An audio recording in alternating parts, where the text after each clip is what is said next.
मित्रों, आप सभी को सादर नमस्कार। मेरी पार्टी अपना दल एक लंबे समय से एनडीए गठबंधन का हिस्सा है और अपना दल और भारतीय जनता पार्टी के गठबंधन की ये जो यात्रा है पिछले 3 चुनाव से 2017, 2014, 2019 निरंतर एक सकारात्मक दिशा में आगे बढ़ी है। उत्तर प्रदेश की जनता का हमें अपार भरोसा, विश्वास, समर्थन इन तीनों चुनाव में प्राप्त हुआ है और हमारे संयुक्त गठबंधन से जो ताकत उपजी उससे देश और प्रदेश में एक ऐसी मजबूत सरकार का निर्माण भी हुआ जिसका नेतृत्व उत्तर प्रदेश में आदरणीय योगी जी और देश में हमारे श्रद्धेय प्रधानमंत्री जी कर रहे हैं, जिसने डबल इंजन के साथ तेज गति के साथ काम किया। देश का विकास हुआ, प्रदेश का विकास हुआ और जहां एक ओर उत्तर प्रदेश और देश की विकास यात्रा आगे बढ़ी, वहीं दूसरी ओर सामाजिक न्याय की अवधारणा भी और प्रबल हुई। उत्तर प्रदेश के अंदर जो विकास हुआ उन बातों को बड़े विस्तार पूर्वक आदरणीय नड्डा जी ने रखा है, मैं उन बातों को दोहराऊंगी नहीं, लेकिन सामाजिक न्याय के पक्ष पे कुछ बातों को आप सबके समक्ष रखना मैं बेहद जरूरी समझती हूं। मेरा यह मानना है कि अपना दल और भारतीय जनता पार्टी का यह गठबंधन, और आज हमारे आदरणीय डॉक्टर निषाद जी भी हमारे साथ में है, निषाद पार्टी भी हमारे साथ में है, ये जो हमारा एनडीए का गठबंधन है ये विकास और सामाजिक न्याय का एक बहुत ही बेहतरीन कॉकटेल साबित हुआ है। उत्तर प्रदेश को दोनों की आवश्यकता है, विकास की भी, सामाजिक न्याय की भी। मेरी पार्टी अपना दल ने अपनी स्थापना के समय से हमारे संस्थापक यशाकाई डॉक्टर सोनेलाल पटेल जी के मार्गदर्शन में सदैव समाज के अंतिम पायदान पे खड़े हुए व्यक्ति के हक, अधिकार, भागीदारी के लिए संघर्ष किया है और माननीय प्रधानमंत्री जी के नेतृत्व में उनके साथ आकर हमने ये महसूस किया कि सामाजिक न्याय की चिंतन धारा को और मजबूत करने का हमें अवसर मिला है। विषय चाहे ओबीसी कमीशन को संवैधानिक दर्जा प्रदान करने का हो, जिसकी मांग बरसों से देश की संसद के अंदर हो रही थी, लेकिन उस पर पूर्व की सरकारें कभी भी ध्यान नहीं दे रही थी, या विषय हमारे सैनिक स्कूलों में, नवोदय स्कूलों में या सेंट्रल स्कूलों में प्रवेश प्रक्रिया में पिछड़ा वर्ग के छात्रों को आरक्षण देने का हो, या हमारे सेंट्रल एजुकेशनल इंस्टीट्यूशंस में 200 पॉइंट रोस्टर प्रणाली की वापसी का हो, बहाली का हो, ओबीसी की क्रीमी लेयर को 6 लाख से आगे बढ़ाकर 8 लाख तक ले जाने का हो, या एक विषय जो हाल ही में आप सबके संज्ञान में आया, नीट की परीक्षा में एमबीबीएस और पीजी के एडमिशन्स में अखिल भारतीय कोटा के तहत पिछड़ों के 27% आरक्षण को लागू करने का हो। ये सारे ऐसे विषय हैं जिस पर अपना दल भारतीय जनता पार्टी माननीय प्रधानमंत्री मोदी जी के नेतृत्व में एकमत रही है। माननीय मोदी जी ने हर इस लंबित समस्या का समाधान किया है। अपना दल ने निरंतर इन मसलों को देश की संसद के पटल पे उठाया है और यहां तक कि हमारे उत्तर प्रदेश के अंदर एक विषय लंबे समय से आप सबकी जानकारी में भी था, 69,000 शिक्षक भर्ती में जो आरक्षण के नियमों की विसंगति हुई थी, उसका भी समाधान उत्तर प्रदेश के लोकप्रिय मुख्यमंत्री श्री योगी आदित्यनाथ जी के नेतृत्व में हुआ है। मेरा सवाल आज उन तमाम दलों से है जो पिछड़ों की नुमाइंदगी करने का आज तक दावा करते आए हैं। एक उदाहरण के माध्यम से नीट परीक्षा का, आप सभी जानते हैं कि 2007 में सुप्रीम कोर्ट ने यह निर्णय लिया था कि एससी एसटी के लिए नीट की परीक्षा की प्रवेश प्रक्रिया में आरक्षण की व्यवस्था को लागू किया जाएगा और उस वक्त ओबीसी को रिजर्वेशन देने का जिक्र कहीं भी नहीं आया था।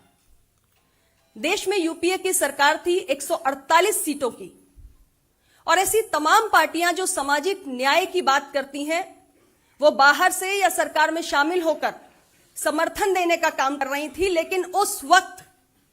नीट परीक्षा का वो स्वरूप जिसमें ओबीसी आरक्षण लागू नहीं है, ऐसे तमाम दलों ने उसको स्वीकार किया, जबकि वो चाहते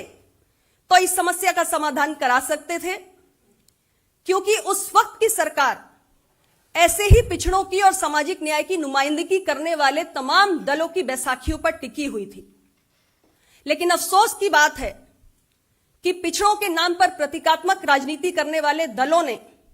उस वक्त नीट के उस स्वरूप को स्वीकार किया और ओबीसी के आरक्षण को लागू करने की बात नहीं की। लेकिन हमारी सरकार ने, प्रधानमंत्री नरेंद्र मोदी जी की सरकार ने नीट की परीक्षा के अंतर्गत अखिल भारतीय कोटा में ओबीसी का 27% आरक्षण लागू करने का ऐतिहासिक निर्णय किया है। यह एक उदाहरण है,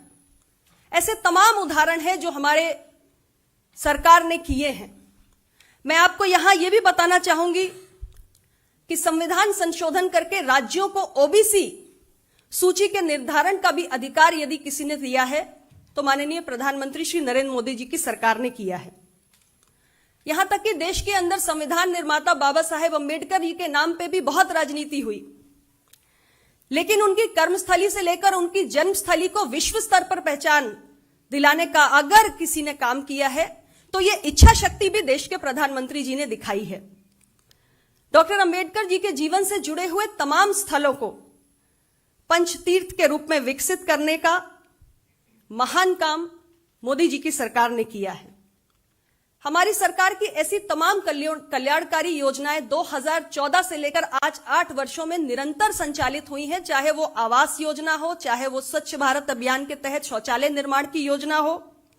स्टार्टअप्स हो, व्यवसाय हो, जिसका लाभ सीधे रूप से जो समाज के अंतिम पंक्ति पर खड़े हुए लोग हैं उन तक पहुंचा है, जो दलित हैं, जो आदिवासी हैं, जो पिछड़े हैं।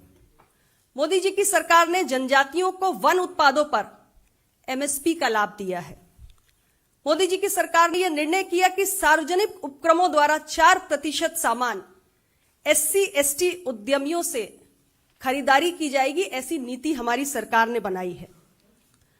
दलितों पर होने वाले अत्याचारों की सूची में अलग अलग अपराधों की संख्या को 22 से बढ़ाकर 47 करने का काम भी मोदी जी की सरकार ने किया है। और दलितों को मिलने वाली सहायता राशि भी 85,000 से बढ़ाकर 8,25,000 रुपए तक करने का काम मोदी जी की सरकार ने किया है। ऐसे तमाम दलित, पिछड़े, आदिवासी और कमजोर वर्गों के हितों और कल्याण से जुड़े हुए काम हैं जो आदरणीय प्रधानमंत्री जी की सरकार ने किए हैं। और आज हम सब ने मिलकर यह तय किया है कि हमारा ये एनडीए का गठबंधन, अपना दल, भारतीय जनता पार्टी और निषाद पार्टी का गठबंधन, जो विकास और सामाजिक न्याय के इस गठबंधन को आगे बढ़ाने के नाम पे बना है, इसको हम आने वाले 2022 के चुनाव में भी और आगे लेकर जाएंगे, क्योंकि सामाजिक न्याय के विषय से जुड़ी हुई तमाम समस्याओं का समाधान मोदी जी ने किया है, योगी जी ने किया है। लेकिन अभी भी कुछ ऐसे विषय हैं जिसमें से एक विषय हमारी पार्टी, अपना दल, निरंतर उठाती आ रही है कि भारत सरकार में पिछड़ों का एक अलग से मंत्रालय बनाया जाए। और ऐसे और भी तमाम विषय हैं जिस पर हमें पूरी उम्मीद है कि हमारे आदरणीय प्रधानमंत्री जी के नेतृत्व में हम भविष्य में इसमें भी सरकार की ओर से एक सकारात्मक रुख देख सकेंगे।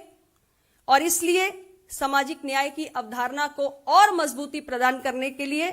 हम सभी ने तय किया है कि हम एक बार फिर मजबूती के साथ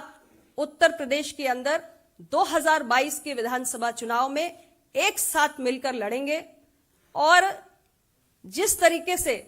हमने 2017 से 2022 के बीच में एक नए उत्तर प्रदेश की तस्वीर गढ़ने का काम किया है, उत्तर प्रदेश के विकास को नई ऊंचाइयों पर ले जाने का काम किया है, और उत्तर प्रदेश जैसा महत्वपूर्ण राज्य जहां पिछड़ों की आबादी 50% से भी ज्यादा है, वहां हमने सामाजिक न्याय की अवधारणा को और मजबूत करने की दिशा में बहुत सारे कदम उठाए हैं। ऐसा अभी और भी बहुत कुछ है जो हमें साथ में मिलकर करना है। उत्तर प्रदेश की 403 सीटों पर पूरी मजबूती के साथ अपना दल, भारतीय जनता पार्टी और निषाद पार्टी, हम सभी मिलकर चुनाव लड़ेंगे भी, जीतेंगे भी और उत्तर प्रदेश को आगे लेकर जाएंगे। आप सबका बहुत बहुत धन्यवाद।